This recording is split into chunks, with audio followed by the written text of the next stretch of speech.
요즘 들어 주변에서 은퇴 후 어떻게 살아야 하지? 라는 고민을 하는 분들이 정말 많아요.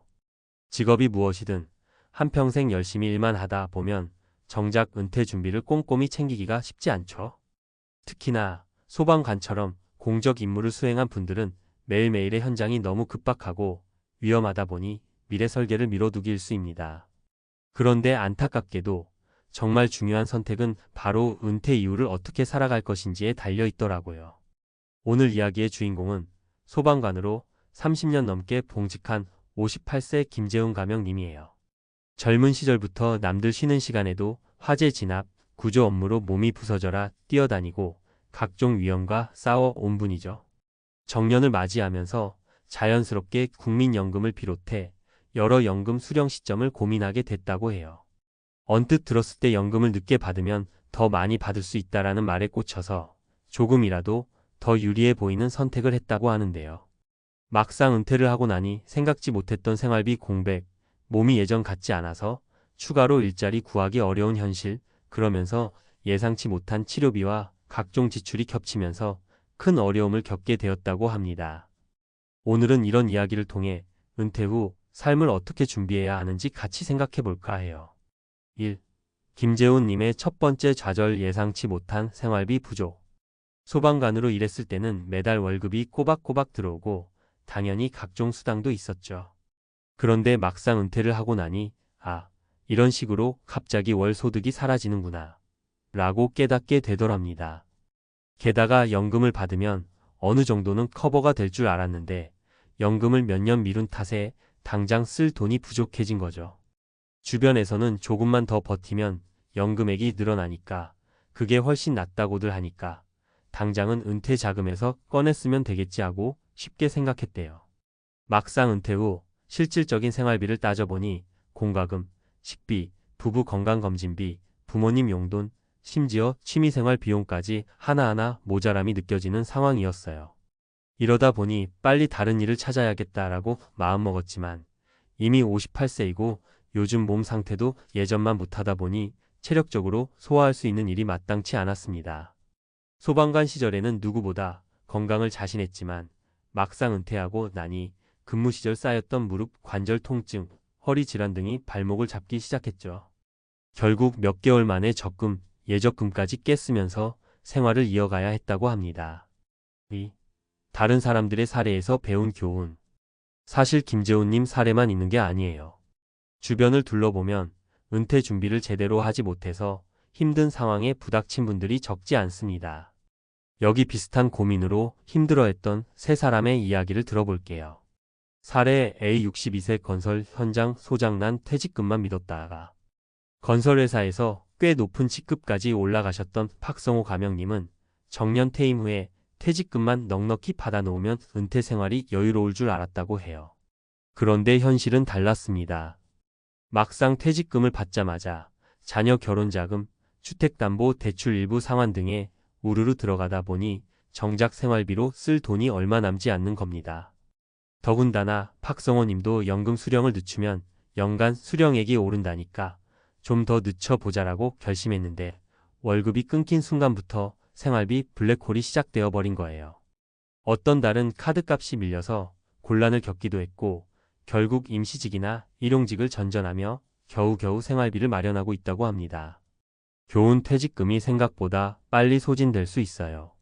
특히 큰 돈을 한 번에 받는 경우 막상 받아도 쓸 곳이 정해져 있다 보면 실제로 남는 금액은 얼마 안 된다는 거죠. 여기서 연금 수령 시점을 늦추는 전략은 계획 없이 하면 위험할 수 있습니다. 연금 늦춘 만큼 당장 들어올 현금 흐름이 사라지니까요. 사례 B 57세 보험설계사 정년이 없다고 방심했는데 경기 침체에 무너져 버렸어요. 보험업계는 정년이 따로 없다고들 하잖아요. 그래서 이수진 가명님은 나는 언젠가 일이 줄겠지만 그래도 지속적으로 계약을 조금씩은 유치할 수 있겠지라고 생각했다고 해요. 그런데 코로나 시기와 경기 침체가 겹치면서 영업이 확 줄어들고 신규 고객도 찾기 어려워졌습니다. 그래도 조금 더 버티면 나중에 연금 수령액이 올라간다라는 마음으로 연금 수령 시점을 미뤘는데 갑작스러운 소득 감소가 닥치니까 당장 월세 내기도 빠듯해진 거예요. 본인은 당장 영업에 매진하려 했지만 나이도 있고 시장이 워낙 힘들다 보니 성과가 나오지 않았고 결국 수입 공백기가 길어졌다고 하더라고요. 교훈 정년이 없는 직종일지라도 시장 상황이나 내 체력 연령대에 따라 수입은 크게 변동될 수 있어요. 심지어 예상 밖의 외부 변수 경기 침체, 질병, 산업 트렌드 변화 등가 한 번이라도 크게 충격을 주면 그때는 버텨낼 만한 자금이 필요합니다. 연금 수령 시점이 늦춰진 상태라면 버티기 위한 자금이 제대로 확보되어 있어야겠죠. 사례 C 63세 자영업자, 가게가 망해버리자 연금은 나중에 받기로 한 게 독이 됐어요. 고깃집을 20년 가까이 운영해온 최정민 가명님 부부는 가게만 잘 굴러가면 몇 년 뒤에 연금 받는 게 더 이득이니까라고 믿었어요. 그래서 국민연금도 개인연금도 모두 수령 시기를 미뤘죠. 그런데 코로나 이후 급격히 매출이 떨어지면서 결국 가게를 접게 됐습니다. 어느 순간 월세, 인건비, 재료비가 매출을 아득히 초과해버린 거예요. 그렇다고 당장 다른 일을 찾자니 나이도 있고 여러 대출까지 겹쳐서 힘든 상황이 되어버렸죠. 그때야 미리 연금을 받았더라면 차라리 생활비라도 어느 정도 마련됐을 텐데라며 후회가 밀려들었다고 해요. 교훈 자영업은 특히 경기 흐름에 크게 좌우돼요. 장사가 잘 될 때야 연금을 늦춰서 조금 더 나중에 크게 받자라는 생각이 들 수 있지만 한번 가게가 기울면 곧바로 생활고와 부채 상황에 직면하게 됩니다. 그러니 미래를 100% 예측할 수 없다면 연금 수령 시기를 무작정 늦추는 것보다는 안정적 현금 흐름을 우선 고민해봐야 한다는 거죠. 3. 은퇴 설계 어떻게 하면 좋을까? 자, 그럼 이런 불안한 상황을 피하려면 어떻게 해야 할까요? 사실 정답이 딱 하나인 건 아니에요. 사람마다, 직업마다, 건강 상태나 가정 환경이 다르니까요.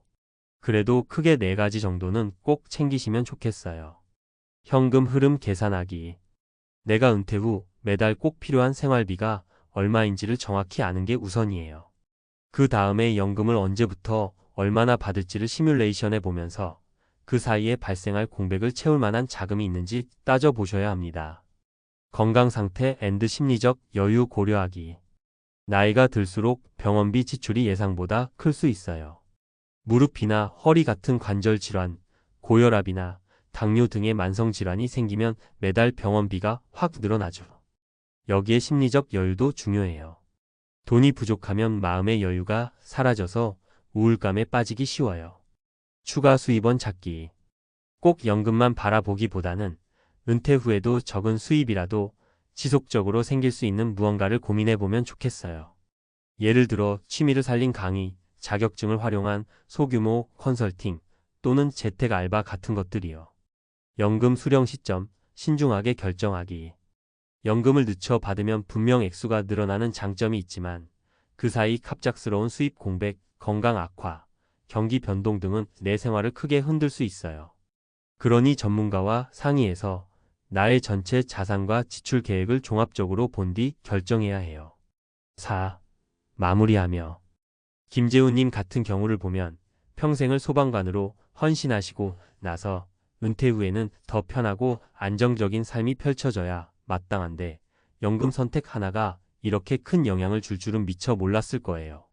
하지만 막상 겪고 나니 내가 조금 더 신중히 설계했다면 어땠을까 하는 후회가 드시겠죠. 그런 이야기를 주변에서 들을 때마다 우리도 남일처럼 여기지 말고 혹시 나는 어떤 선택을 해야 할까? 지금 연금 설계는 제대로 되어 있는 걸까? 하고 되돌아보게 됩니다. 미래를 100% 예측할 수는 없지만 적어도 어떤 상황이 닥치더라도 최소한의 생활을 이어갈 수 있는 안정장치를 마련하는 게 중요해요. 연금을 언제부터 얼마나 받을지 뿐 아니라 추가로 어떤 수입원을 만들어둘지, 건강관리는 어떻게 할지 등을 통합적으로 고민해야겠죠. 결국 은퇴 후의 삶이란 그 사람이 지금까지 살아온 세월에 대한 보상이라기보다 새로운 출발이 될 수도 있고 또 다른 도전이 될 수도 있습니다. 그러니 오늘 이야기에서 한 가지라도 마음에 와닿는 부분이 있었다면 지금부터라도 차근차근 준비해보는 게 어떨까요? 소방관으로 은퇴한 김재훈 님이 겪은 충격적인 현실이 더 이상 남일만은 아닐 테니까요. 오늘도 건강하고 지혜로운 은퇴 라이프를 꿈꾸시길 바랍니다.